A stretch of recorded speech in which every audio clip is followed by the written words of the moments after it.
এখন শীতকাল চলছে, তাই আমি এমন এমন বিষয় নিয়ে কথা বলছি যাতে মানুষ এই শীতকালে রোগ অসুখ বিসুখ থেকে কিন্তু তারা বিপজ্জনক অবস্থা থেকে তারা মুক্তি পেতে পারে।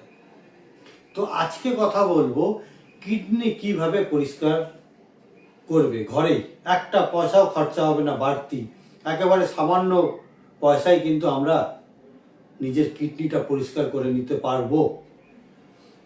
দেখা গেছে শীতকালেই, এর আগের ভিডিওতে আমি বলেছিলাম যে শীতকালে যত ধরনের রোগ হচ্ছে সেই রোগগুলো কিন্তু শীতকালেই আমাদের ইমিউনিটি সিস্টেমের দুর্বল হয়ে যাওয়ার ফলে কারণে সেই রোগগুলো যে দীর্ঘদিন ধরে যেগুলো রোগগুলো আমাদের দেহে বাসা বেঁধে রয়েছে সেই রোগগুলো কিন্তু মাথা চারা দিয়ে ওঠে এই শীতকালেই। ट्यूब श्यूब वीडियो में क्या करते हैं उसे सब्सक्राइब करना ना भूले। কারণ শীতকালে সূর্যের সুপ্রভাব তেমন ভাবে আমাদের পৃথিবীতে আসে না, আমাদের দেহেও সেই সুপ্রভাব বিস্তার করতে পারে না, যার ফলে ভাইরাস এবং ব্যাকটেরিয়া আমাদের দেহে মারণ হয়, আমাদের দেহকে আক্রমণ করে আমাদের কিন্তু বিপর্যস্ত করে দেয়। এবং অনেক সময় দেখা গিয়েছে এই শীতকালে কিন্তু আমরা পুরনো রোগে যারা ভুগছিলাম বা যারা ভুগছে তাদের অবস্থা কিন্তু সংকটজনক হয়ে ওঠে এবং তাদের মধ্যে অধিকাংশ মানুষই কিন্তু শীতকালে মারা যায়। তো কিডনি এমন একটা রোগ যে রোগ মানুষের জীবনকে শুধু নিয়ে যায় না, প্রচুর অর্থকে ক্ষতি করে সর্বশান্ত করে মানুষকেও শেষ করে দেয়। কিডনি রোগ বর্তমানে অনেক বেশি সংখ্যায় বেড়ে গিয়েছে। এর কারণ আমরা যে কোনো রোগে অ্যান্টিবায়োটিক, অ্যান্টিভাইরাস এই ধরনের আমরা ওষুধ খাচ্ছি এবং সকলেই আমরা জেনে গিয়েছি যেসব ওষুধ আমরা খাচ্ছি তার অধিকাংশই ভেজাল এবং কেমিক্যাল জাতীয়। এই ওষুধগুলো আমাদের দেহে কোনো সেরকমভাবে সুপ্রভাব তো দিতে পারে না এবং তার সাইড এফেক্ট বা তার পার্শ্ব প্রতিক্রিয়ার দরুন কিন্তু আমাদের দেহে নানা ক্ষতি হয়ে যায়, আমাদের দেহে নানা ধরনের রোগে বাড়ন্ত হয়ে ওঠে। কিডনির আমরা যে ওষুধগুলো খাই সেটা কিন্তু ওই দেহ চায় বের করে দিতে এবং সেই কাজটা সব থেকে বেশি যাকে করতে হয় সেটা হচ্ছে কিডনি। আমরা যারা দীর্ঘদিন ধরে ওষুধ খাচ্ছি তাদেরই কিন্তু কিডনি রোগ হওয়ার সম্ভাবনা কিন্তু অনেক বেড়ে যায়।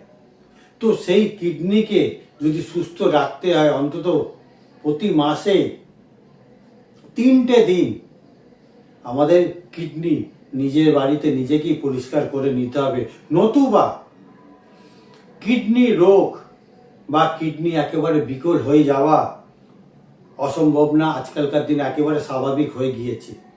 তো আমি বাড়িতে একদম খুব সহজভাবে আমরা কিভাবে কিডনিকে পরিষ্কার করে নিতে পারবো এবং এছাড়া যে দেহে বিভিন্ন ওষুধের বিভিন্ন হাবি জাবি ওষুধের যে পার্শ্ব প্রতিক্রিয়া এবং তার রাসায়নিকের কুপ্রভাবের ফলে দেহের যে অন্যান্য যে যন্ত্রগুলোর যে ক্ষয়ক্ষতি হচ্ছে সেই ক্ষয়ক্ষতিকে কিভাবে আমরা মেরামত করতে পারবো সেই বিষয়ে আমি কথা বলছি। তো 100 গ্রাম ধনেপাতা নিতে হবে এবং ওর মধ্যে একটা লেবু, একটা পাতি লেবু 8খানা খোসা সমেত জলে দিয়ে দিতে হবে ফুটন্ত এবং তার সাথে 8 চামচ, বড় চামচের 8 চামচ জিরে দিতে হবে।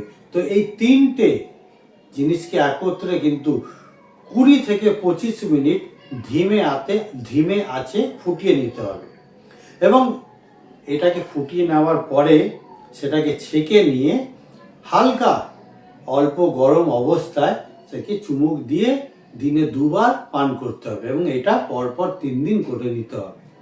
এই পরপর 3 দিন করে নিলে আমরা যে এতদিন ধরে ওষুধ খাচ্ছিলাম যার ফলে আমার কিডনিটা দুর্বল হয়ে যাচ্ছে এবং এছাড়া আমাদের দেহে নানা ধরনের রোগের উপসর্গ দেখা দিচ্ছে সেগুলো কিন্তু ধীরে ধীরে ধীরে ধীরে সেগুলো কিন্তু সব ঠিক হওয়ার দিকে এগিয়ে যাবে এবং কিডনিটাও কিন্তু সুস্থ এবং সতেজ থাকবে।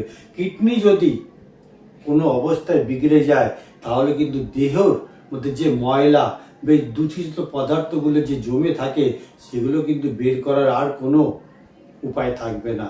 তো সময় থাকতে থাকতে যাদের বয়স হয়ে গেছে, যারা দীর্ঘদিন ধরে রোগ ভোগে ওষুধে খেয়ে অভ্যস্ত হয়ে পড়েছেন, তাদের জন্য বিশেষভাবে আমার এই ভিডিওটা করা, যে আপনারা নিজের বাড়িতে নিজের ঘরে নিজেরা সুন্দরভাবে এই পদ্ধতিটাকে আপনারা প্রয়োগ করুন এবং 3 থেকে 6 মাস পরে আপনারা কিন্তু সম্পূর্ণভাবে কিডনিকে একেবারে পুরোপুরিভাবে আপনারা পরিষ্কার করে নিতে পারবেন।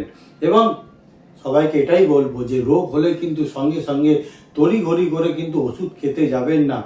উপযুক্ত ডাক্তারের পরামর্শ নিয়ে এবং নিয়ম মতো আপনারা নিজের ফলাফল দেখে ওষুধগুলো সেবন করুন।